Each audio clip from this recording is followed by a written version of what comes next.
The Echoes in the Attic. Chapter 1. The Stranger's Hand. The old Victorian house in Austin, Texas, was a repository of memories for Jenna Claire. Every creaking floorboard, every sunbeam-dusted windowpane held an echo of her past. She had grown up within these walls, a quiet, contemplative girl, utterly devoted to her mother, Margaret. Margaret, or Margot, as she was lovingly called, had been Jenna's universe, a gentle, artistic soul who filled their home with laughter and the scent of paint and wildflowers. Her death, a tragic car accident when Jenna was just 15, had shattered Jenna's world, leaving her with a profound, aching void and an idealized image of her perfect mother. Now, 20 years later, the house was being sold.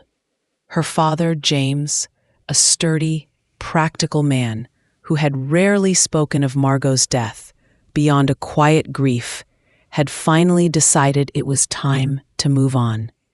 Jenna, a book restorer by trade, found a bittersweet solace in packing up the relics of her childhood, each object a tangible link to a cherished memory.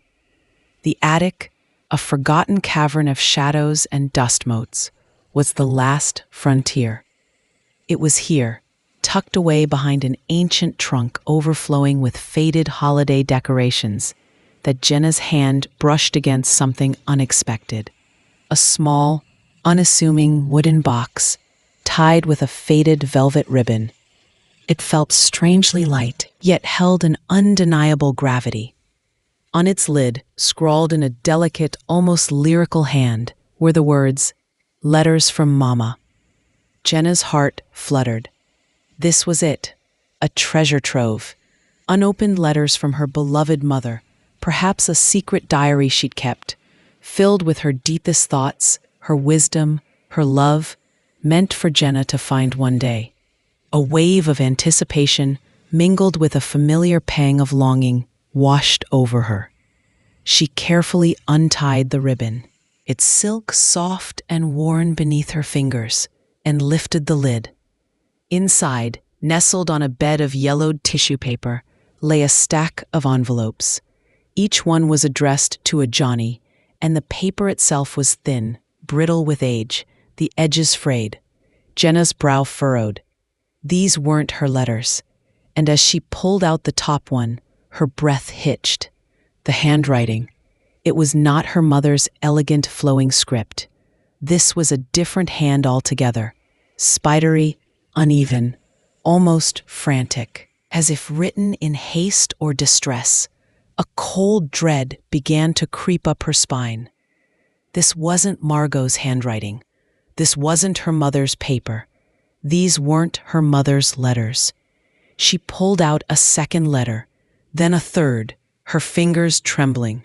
The dates on the envelopes predated her own birth by several years, and the content, it sent a chill deeper than the attic's dusty air.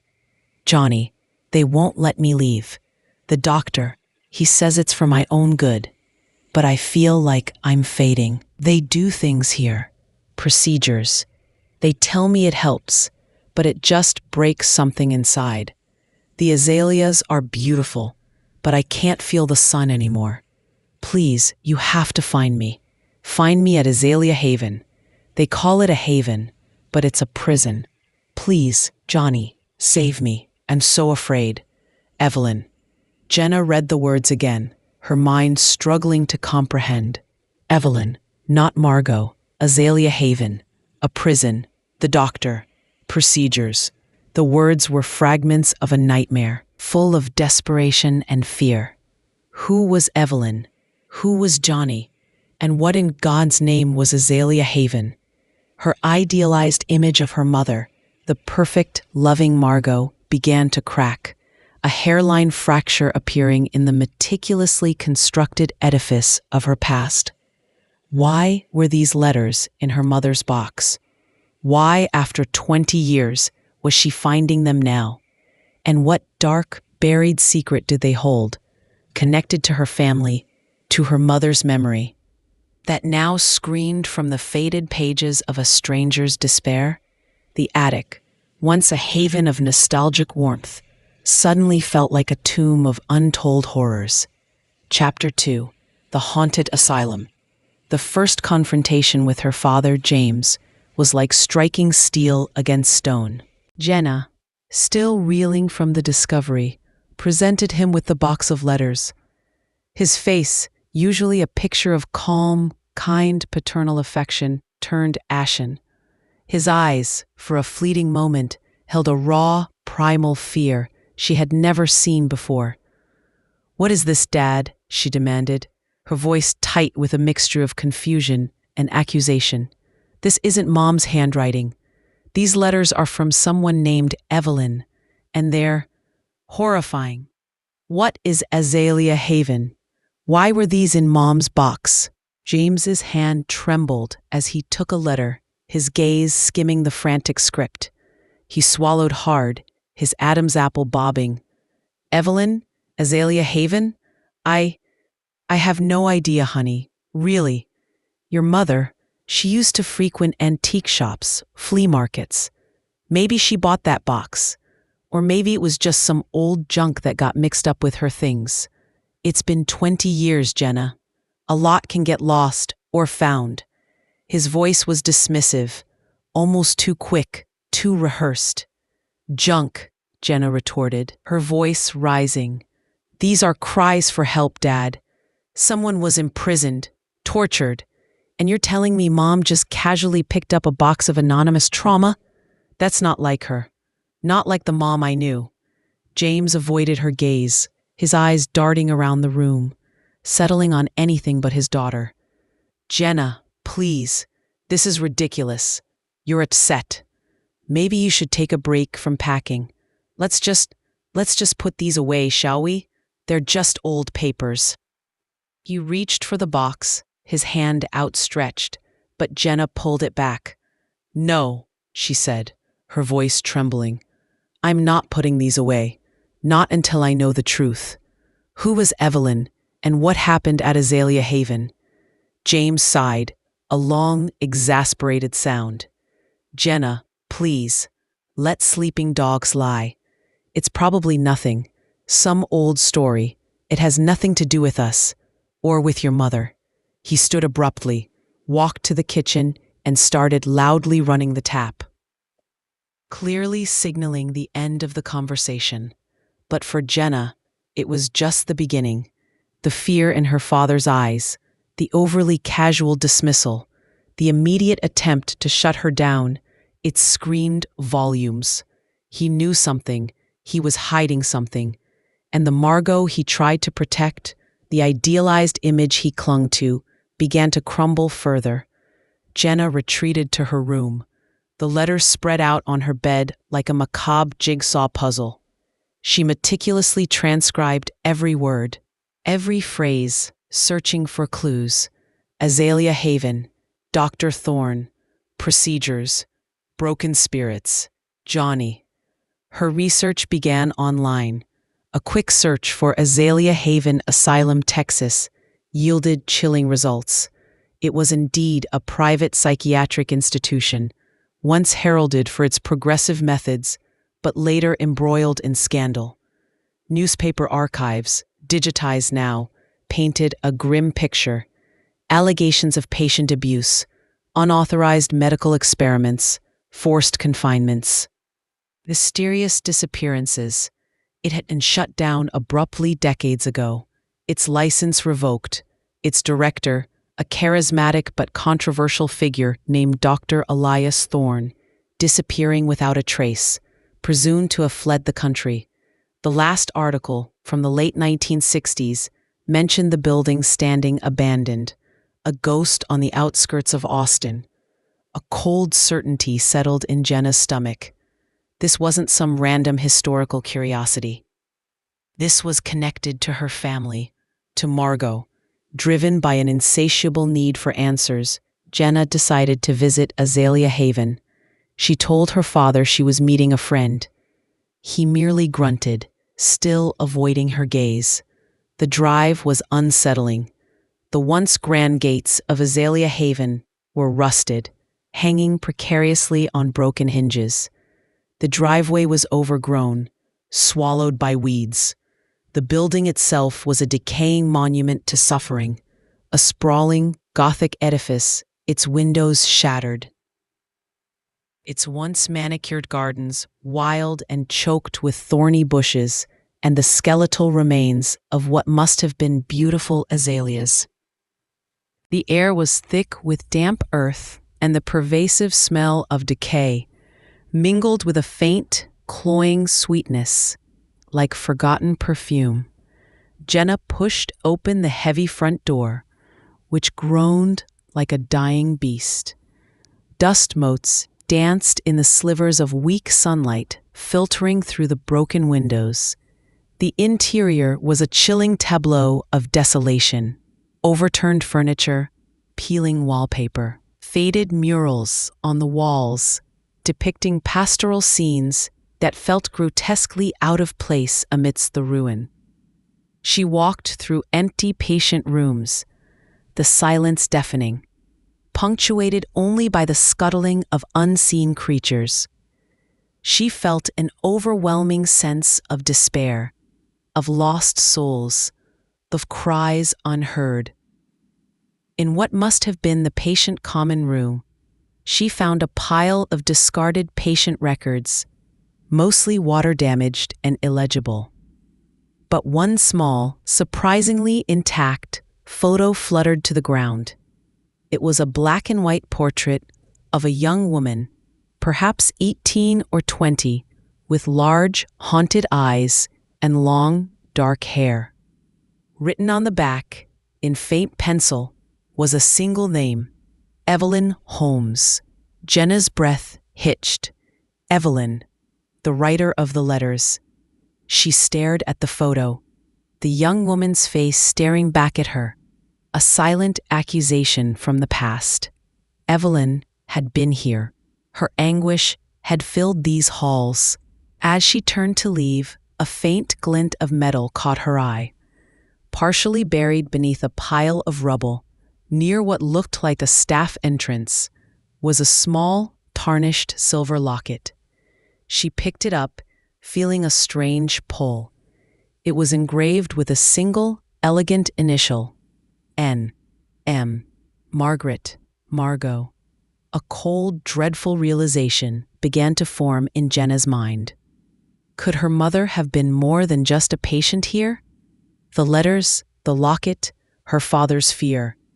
The truth, she suspected, was far more complex and far more terrible than she had imagined. She needed more answers. She needed to talk to her Aunt Sarah, Margot's sister, who had always been a little distant, but who might hold the key to Margot's past and to the chilling connection between Margot and the haunted halls of Azalea Haven. Chapter 3. Aunt Sarah's Burden. The drive from Azalea Haven to Aunt Sarah's cozy bungalow on the outskirts of Houston felt endless. The silent image of Evelyn's haunted eyes from the photograph burned into Jenna's mind. Aunt Sarah, Margot's older sister, had always been a warm, gentle presence, but also somewhat private, particularly about Margot's early life. Now Jenna knew that privacy had been a shield for something far more significant. She arrived at Sarah's home, her heart pounding. The scent of jasmine and freshly baked cookies usually brought comfort, but today, they felt incongruous with the darkness Jenna carried.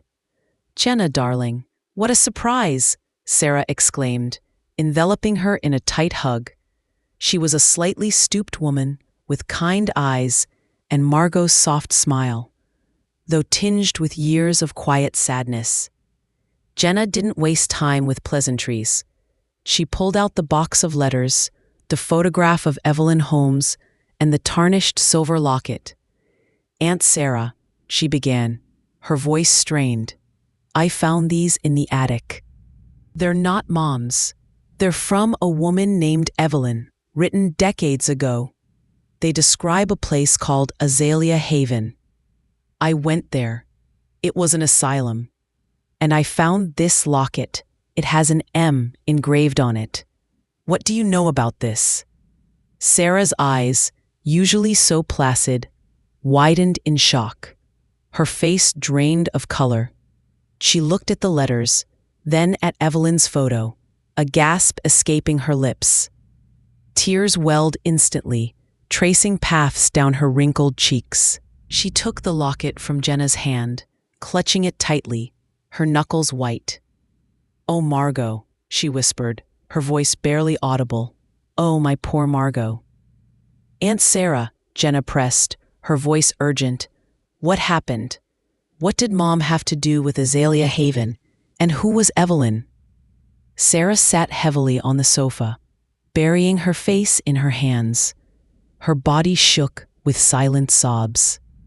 It's a long story, darling. A terrible one. One Margot never wanted you to know." Jenna sat beside her, gently rubbing her back. "I need to know, Aunt Sarah. I need to understand. My father won't talk. These letters, they speak of torture, of broken spirits. I can't ignore it." Sarah finally lifted her head, her eyes red-rimmed, but resolute. "Your mother, Margot, she wasn't always the woman you knew, Jenna. Not in her youth. She was troubled. After our parents died when we were young, Margot struggled.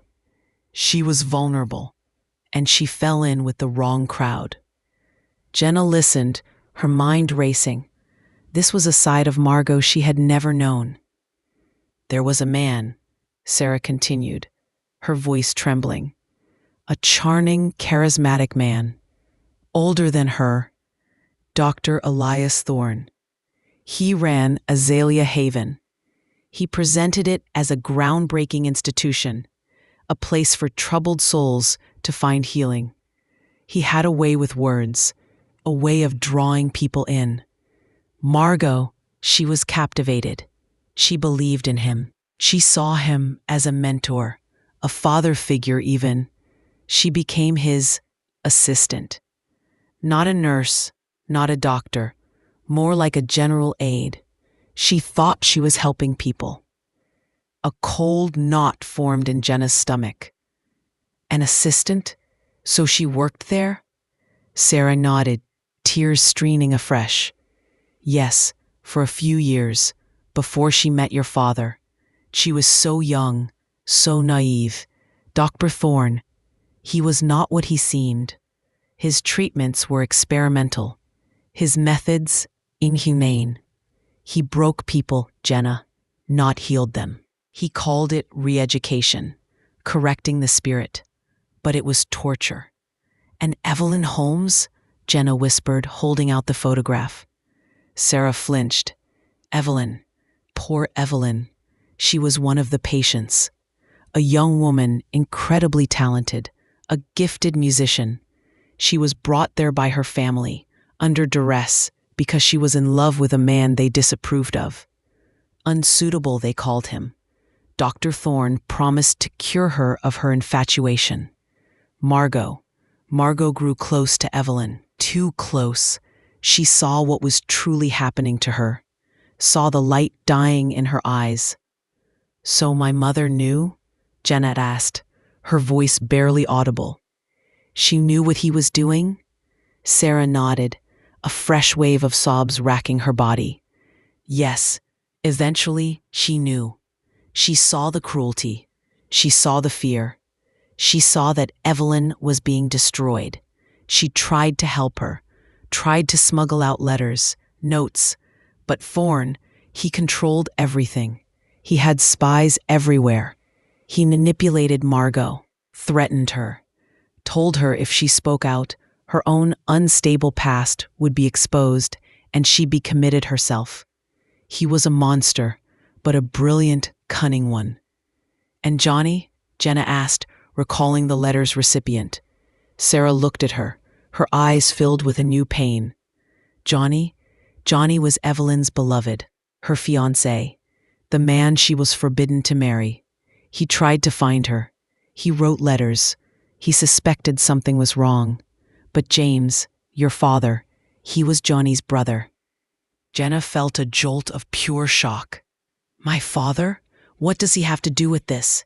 Sarah hesitated, her gaze dropping. James was intimidated by Johnny. Johnny was charming, popular, everything James wasn't. And he disapproved of Evelyn. He thought she wasn't good enough for his brother. He helped Dr. Thorne. He told Thorne where Johnny lived, where to intercept his letters. He gave Thorne information that helped keep Evelyn hidden. The revelation hit Jenna like a physical blow. Her father, the kind, gentle man who had raised her, he was involved.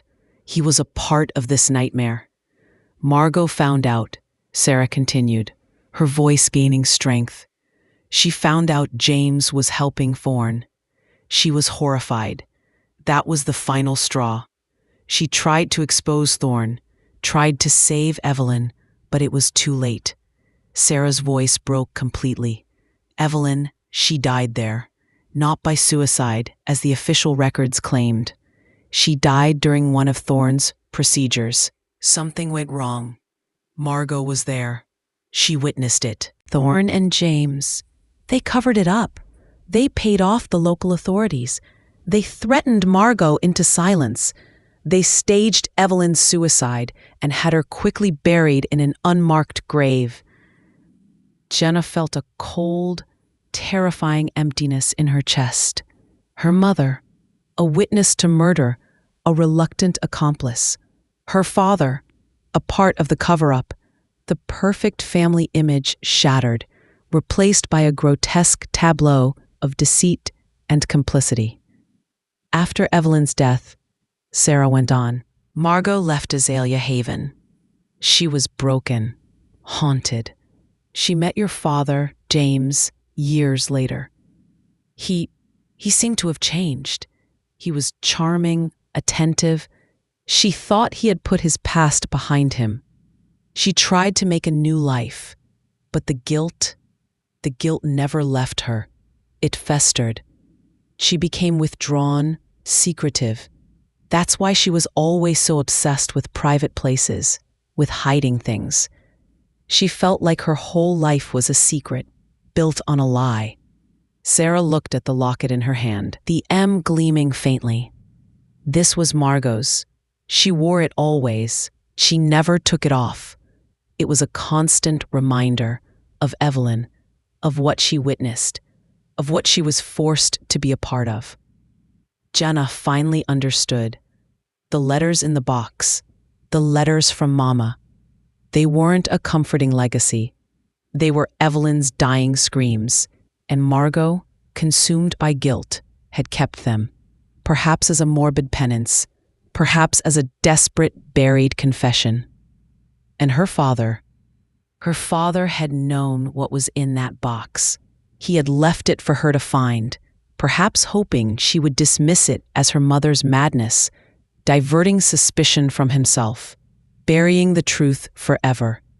The realization was a punch to the gut. The woman she idolized, the mother she thought she knew, was a complicated, tragic figure, haunted by a terrible past, a co-conspirator in a horrifying crime. And her father, the steadfast, loving protector, was a silent accomplice to murder. The echoes in the attic were not just Evelyn's. They were the echoes of her mother's profound guilt and her father's chilling secret. And now, Jenna knew she had to confront him and uncover the full extent of their complicity, even if it meant destroying the last vestiges of her childhood. Chapter 4: The Vault of Secrets. The weight of Aunt Sarah's revelations pressed down on Jenna, heavy and suffocating. Her mind, usually so orderly and logical, reeled with the grotesque images of Azalea Haven, of Evelyn's suffering, and of her own parents' complicity. The Margot she had cherished, the perfect mother, was now irrevocably shattered, replaced by the complex, guilt-ridden figure Aunt Sarah had described. And her father, James, the quiet, dependable rock of her life, was now revealed as a co-conspirator, a man capable of chilling deceit. Jenna spent the next few days in a haze, barely eating, barely sleeping. She reread Evelyn's letters, each word now imbued with a terrifying new meaning. The desperation, the pleas for Johnny, the allusions to procedures. It was all horrifyingly real. She also looked at the locket, the simple M, a silent testament to her mother's burden. Her father, sensing the shift in her, grew more withdrawn, his eyes darting nervously whenever she entered a room. He would clear his throat, fuss with trivial things, anything to avoid direct eye contact. Jenna noticed his particular anxiety around an old, built-in wall safe hidden behind a painting in his study. It had always been there, an inert part of the house, locked and unused as far as she knew. But now, his gaze lingered on it, a subtle tension in his jaw whenever she was near. The pieces began to click into place. Aunt Sarah had mentioned Margot's obsession with secret places, with hiding things. And the letters, these damning letters from Evelyn, had been in Margot's box. But why were they addressed to Johnny? Why hadn't Margot destroyed them? Why leave them there for Jenna to find? A new, chilling possibility emerged.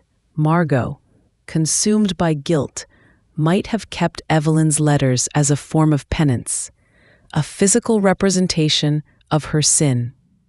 But what if she had also hidden her own confession, addressed to Evelyn, expressing her regret? It was a desperate hope, a desperate need for understanding, that drove Jenna to search for a key. She scoured the house, every drawer, every forgotten nook. She thought about Margot's habits, her hidden pockets in old coats, her love for antique trinkets. Finally, in the lining of an old, moth-eaten winter coat Margot had kept in a cedar chest, Jenna's fingers brushed against something hard and metallic. It was a small, ornate key, dull with age, the kind that might fit an old safe. With a pounding heart, Jenna went to her father's study. He was out, running errands. She moved the painting, revealing the solid steel door of the safe. The key slid in, a perfect fit. With a soft click, the heavy door swung inward, revealing a small, dark cavity. Inside, nestled amongst old financial documents and a few faded family photos, was another stack of envelopes. These were tied with a simple twine, and her breath hitched as she saw the familiar, elegant script on the top envelope. It was Margot's handwriting. But the letters weren't addressed to Jenna. They were addressed to Evelyn. Jenna's hands trembled as she pulled out the first letter, then the second. Her mother's words, written decades ago, spilled onto the aged paper, raw and heartbreaking. My dearest Evelyn, Margot's hand shook, almost illegible in places. I don't know if these words will ever reach you, but I have to write them. I have to confess. I have to beg for your forgiveness. What I did, what I allowed, it haunts me every moment of every day. I was so young, so foolish, so utterly taken in by Dr. Thorne's charisma. He twisted my mind, made me believe his methods were for your good. He said you were a danger to yourself, that your love for Johnny was an illness. I believed him, Evelyn. God forgive me, I believed him. I witnessed everything, the procedures, the way he broke your spirit, the way he took away your light. And then, that night, the night he went too far, I saw it all. I saw him kill you. Not by accident, not by suicide, He suffocated you, Evelyn, because you fought back, because you spoke the truth. And I stood there, frozen by fear, by his threats against my own life. He and James, they staged it. They called it suicide. They made me sign papers. They made me swear to silence. Or they would send me to a place like Azalea Haven myself. Or worse, hurt my family. Jenna stumbled back, clutching the letters, a strangled cry escaping her lips. Suffocated. James, her father. It wasn't just complicity in a cover-up. It was murder, and her mother had witnessed it all. Margot's letters continued, a tortured confession. She described her years of guilt, the nightmares, the inability to truly connect with anyone, even James, because of the monstrous secret they shared. She described her attempts to reconcile with the horror, her fleeting thoughts of exposing Thorne, only to be paralyzed by James' continued threats and her own overwhelming fear. She wrote of the letters from Evelyn she had tried to smuggle out, the ones James had intercepted. And then, the ultimate irony, the box of Evelyn's letters, which Margot had kept hidden as a testament, as a form of silent penance, left for some future soul to find. She confessed that she had considered burning them, destroying all evidence, but couldn't bring herself to erase Evelyn entirely. Instead, she tucked them away, hoping for some miraculous future where the truth might emerge. And James, her father, knowing the contents of both sets of letters, had allowed them to be found. Why? Not out of a desire for truth, but a twisted gamble. He likely hoped Jenna would discover Evelyn's letters, dismiss them as a sign of Margot's mental fragility, and thus bury the real truth about himself, about the murder forever. He had calculated that Jenna, so protective of her mother's memory, would never question the pristine image of Margot he had curated. But he had underestimated Jenna, and he had underestimated the power of truth, the image of her perfect mother, the compassionate, loving Margot, shattered completely. In its place stood a tragic figure, a frightened young woman, caught in a horrifying web, forced to witness and be complicit in a terrible crime. And her father, the man she loved and trusted, was revealed to be a cold-blooded killer and a master manipulator. The house, once filled with cherished memories, now felt like a tomb, echoing with the screams of Evelyn and the silent torment of Margot. Jenna knew what she had to do. The time for denial was over. The time for reckoning had come. She had to expose the truth, not just for Evelyn, not just for her tormented mother, but for herself. And the first step was to confront the man who had orchestrated the lie for decades, her own father. Chapter 5: The Reckoning and Release. Jenna waited for her father to return. The hours stretched, each tick of the clock amplifying the frantic beating of her heart. She held both sets of letters, Evelyn's cries for help, and Margot's hatred for everything she'd done, and Margot's tortured confessions, a physical manifestation of the decades of lies that had suffocated her family. When James finally walked through the front door, the setting sun cast long, accusatory shadows behind him. He offered a strained smile, his usual easygoing demeanor replaced by a palpable tension. "Rough day at the office, Dad?" Jenna asked, her voice flat, devoid of emotion. James paused, sensing the shift. He looked at her, then at the letters clutched in her hand. His face blanched. All pretense melted away. "You found them," he whispered, his voice hoarse, filled with a terrible resignation. "Yes," Jenna replied, her voice gaining strength, each word a hammer blow. "I found them all. Evelyn's letters, And Mom's. I know everything, Dad. I know about Azalea Haven. I know about Dr. Thorne. I know about Evelyn, and I know how she died. James staggered back, bumping into the wall, his eyes wide with a desperate, trapped fear. Jenna, please. You don't understand. It wasn't like that. It was different. Different, Jenna scoffed, a bitter laugh escaping her. Different how? Did she not suffocate? Did Mom not witness it? Did you not help cover it up? Did you not threaten her into silence for decades? Did you not leave these letters here, knowing I'd find them, hoping I'd just think Mom was crazy, hoping to bury the truth forever? He slid down the wall, collapsing onto the floor, his head in his hands. His strong, steady shoulders, the ones that had always been her refuge, now shook with dry, ragged sobs. I was young, Jenna. So young and so stupid. I was jealous of Johnny. He had everything. And Evelyn, she was beautiful. Too good for him, I thought. Dr. Thorne, he was so charismatic. He promised to fix things, to make Evelyn forget Johnny. He manipulated me. He convinced me it was for the best, that it was for Johnny's future. His voice was a broken whisper, recounting the horrifying details. He had helped Thorne track Evelyn, helped intercept Johnny's desperate letters.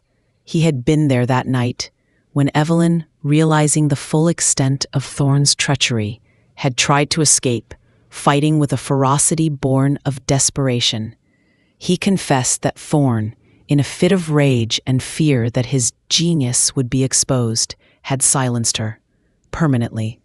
And he, James, terrified of the consequences, terrified of his own involvement, had helped Thorne stage the suicide, bury the body in the unmarked grave, and concoct the elaborate cover-up.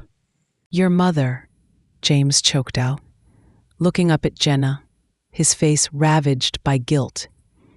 She was broken after that night. She never truly recovered. She tried to tell me over the years.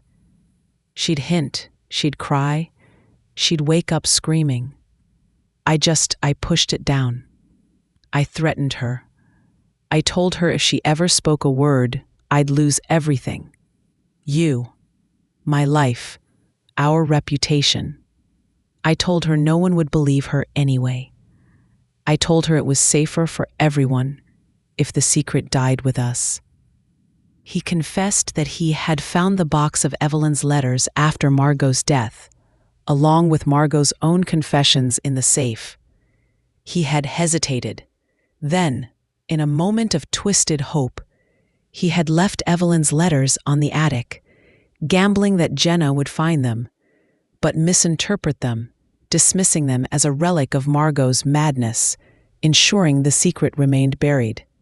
He never anticipated Jenna's meticulous nature, her relentless pursuit of truth. Jenna looked at her father, a stranger on the floor, stripped bare of his carefully constructed facade. The man who had been her rock was revealed as a fragile, cowardly accomplice. There was no anger left in her, only a profound, aching sadness. The path forward was clear. With the unwavering support of her friend Daniel, a skeptical but loyal ally, and an ethical lawyer she found through a mutual acquaintance, Jenna began the arduous process of seeking justice for Evelyn Holmes. Despite the decades that had passed, the evidence was compelling. The letters, Dr. Thorne's documented history of abuse, the accounts of other former patients' families who had long suspected foul play but had been silenced by Thorne's influence. The old case of Azalea Haven was reopened. The lawyer, driven by a deep sense of moral duty, meticulously built a case against Dr. Thorne, who it turned out was still alive, living under an assumed name in a quiet retirement community in Florida, having evaded justice for too long. James, broken and remorseful, cooperated, his testimony a key piece of evidence. The scandal rocked the community once more. News reports detailed the horrors of Azalea Haven, the abuses committed by Dr. Thorne, and the tragic fate of Evelyn Holmes. Dr. Elias Thorne was arrested, tried, and despite his advanced age, found guilty of multiple counts of abuse and manslaughter. Justice, though decades delayed, was finally served. Evelyn Holmes, once a forgotten victim, her life reduced to a footnote of suicide, was finally given a voice, her name cleared, her story heard. Jenna's relationship with her father was irrevocably changed. Forgiveness would be a long, painful road, perhaps never fully achieved. But she understood him now, not as the idealized father, but as a flawed, broken man who had made terrible choices out of fear and misguided self-preservation. He had lost everything, but in his confession, he found a sliver of redemption. Aunt Sarah, too, found a quiet peace. The burden of Margot's secret, shared now, lightened her spirit. She and Jenna grew closer, a bond forged in shared grief and newfound understanding. And Margot, the woman who had been both victim and reluctant accomplice. Jenna visited her grave often, no longer seeing the idealized mother, but a complex, tragic figure, tormented by guilt. She understood Margot's silence, her secrecy, her desperate need to hide the unspeakable.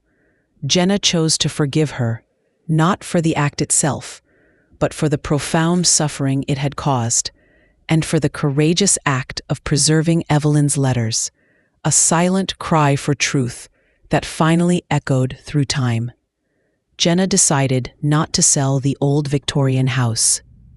It was no longer just her childhood home. It was a testament to resilience, a place where profound truth had been buried and then resurrected. She transformed the attic, once a place of terrifying discovery, into her new studio, a place where light poured in, where she could continue her work restoring ancient texts, but also, in her own way, restoring lost stories.